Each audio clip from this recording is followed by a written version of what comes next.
उलमा के हर मिंबर को जमात की तरफ से ये पैगाम देता हूँ कि ये वक्त आर पार की लड़ाई का वक्त है। या तो इस मुल्क की जड़ों को मजबूत होना है या इस मुल्क की जड़ों को निकल कर बाहर आ जाना है। अमन व अमान को खत्म होना है।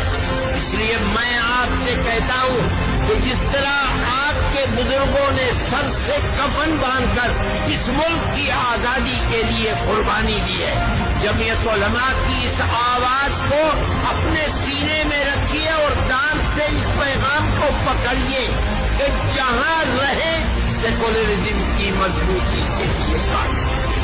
हर फूल यहाँ एक शोला है, हर सर्व यहाँ मीनारा है, ये इल्म हुनर का हर फूल